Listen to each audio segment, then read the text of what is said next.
Hola con todos, en este video vamos a hablar acerca del derecho como expresión de la voluntad popular. Vamos a indagar en la historia del derecho para ver si en efecto aquí, en este término, se habla acerca de la voluntad de la gente y no solo de un grupo. Como introducción, hablamos de que el derecho es la expresión de la voluntad popular. Es una tarea democrática compartida. Sin embargo, cabe preguntarse si esta premisa es cierta o por el contrario, es el producto de negociaciones entre intereses oscuros que buscan el manejo de la sociedad. Con esta hipótesis, queremos levantar la curiosidad para enfocarnos en el concepto de derecho, saber si su origen en verdad vino de la gente y no solo de un grupo selecto de la élite. Para esto vamos a responder 4 preguntas cruciales. La primera, ¿surge la ley de la voluntad popular? Luego, ¿la voluntad popular influye en otras formas jurídicas? Tercero, ¿qué pasa cuando hay oposición entre la voluntad popular y las decisiones de los legisladores y los jueces? Y por último lugar, ¿por qué se legisla a nombre del pueblo? Comencemos con la primera pregunta. Para esto, vamos a hacer un recorrido a lo largo de la historia. En primer lugar, tenemos a las civilizaciones babilónicas y semíticos, donde un gran legislador que por su voluntad o por voluntad divina otorga un grupo de reglas para la organización social. Aquí se irradia en que el que tomaba el mando se atribuía su poder a la divinidad y con ese poder instauraba las leyes. Luego viene la civilización griega y platónica. Aquí, ideas platónicas de una república gobernada por filósofos son manifestamente antidemocráticas e implican desprecio a las capacidades de los individuos. Platón encuentra indigna la democracia. Aquí puede decirse que hay un avance, ya que quienes legislan de alguna manera son pensadores, filósofos, amantes de la sabiduría. Sin embargo, tenían su ego, los cuales no dejaban que permitían al pueblo participar en la construcción del derecho. Luego vino la civilización griega Pericles. Otorgó mayores posibilidades al pueblo para decidir sobre la expedición de las leyes y sobre los asuntos públicos a través de una asamblea llamada eclesia. Aquí empieza a participar el pueblo. ¿Será esto el comienzo para que el derecho se fundamente en la voluntad popular? Luego vino la civilización romana. Surgen las 7 tablas. Fueron creadas por 10 ciudadanos, selectos sin la participación directa del pueblo. Se instauran leyes que todavía no tenían directa participación de las personas. Luego viene la república. Las leyes comiciales y las leyes plebiscitarias significarían una auténtica participación del pueblo. Patricios como plebeyos tenían la posibilidad de aceptarlos o rechazarlos. Y existe una voluntad popular o una pequeña expresión.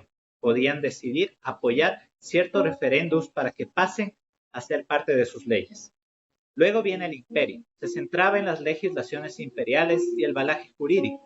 Se completaba con las decisiones de los jurisprudentes, que serían recopiladas en el digesto.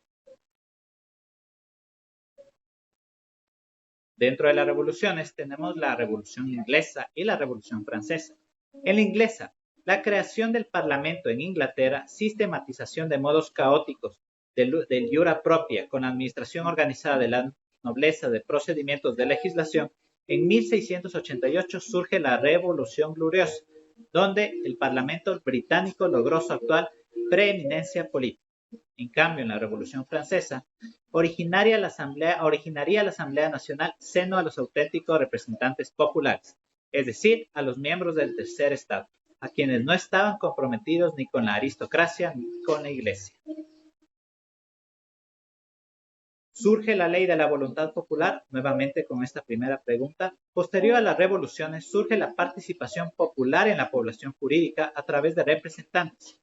Los legisladores expiden leyes a nombre del pueblo y los jueces sentencian en el nombre del pueblo. Se establecen las formas de producción legislativa, creencia en que las leyes son expedidas por el pueblo, idea implícita en los estados democráticos. Para la segunda pregunta, ¿la voluntad popular influye en otras formas jurídicas? El pueblo puede llegar a expresar una cierta clase de voluntad en los asuntos jurídicos. Es necesario analizar los medios de producción jurídica, la ley, la jurisprudencia y la doctrina.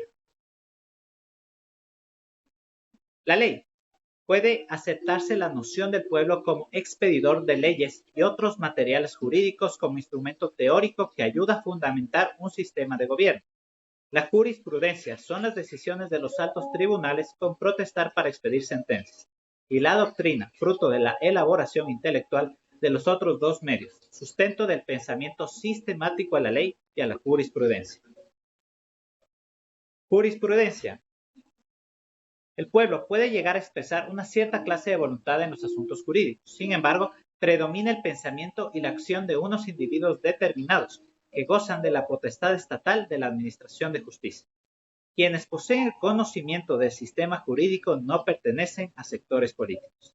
En la doctrina, esta forma de creación del derecho se enfrenta abierta a todos cuantos quieren aportar a su desarrollo.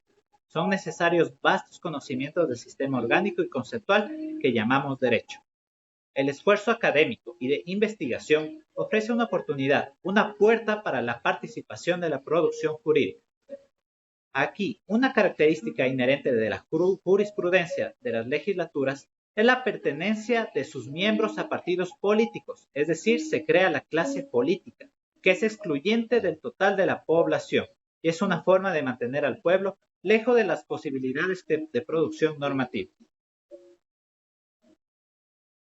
Tercera pregunta, ¿qué pasa cuando hay oposición entre la voluntad popular y las decisiones de los legisladores y los jueces?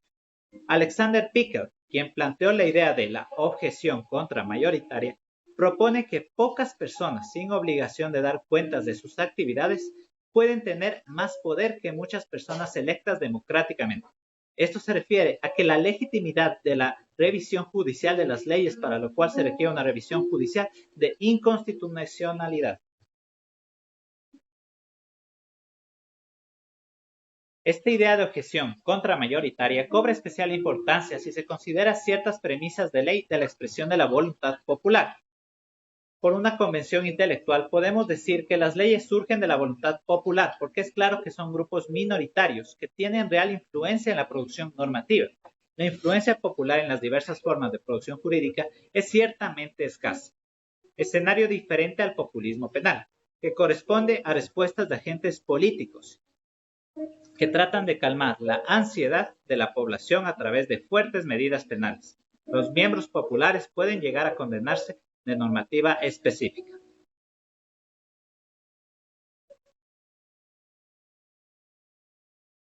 Y como cuarta pregunta tenemos, ¿por qué se legisla en nombre del pueblo?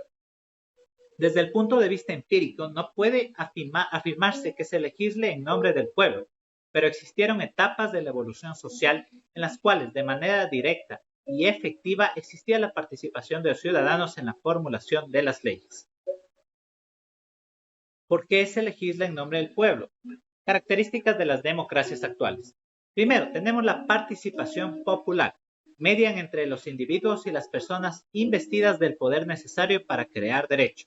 Luego tenemos el derecho. Requiere de un amplio conocimiento especializado.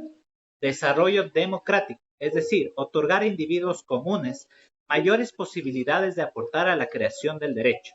La educación jurídica es el mejor camino para mejorar la democracia participativa. Quien quiere ser un ciudadano de verdad debe tener una educación jurídica que le permita aportar de manera consciente y responsable. Gracias.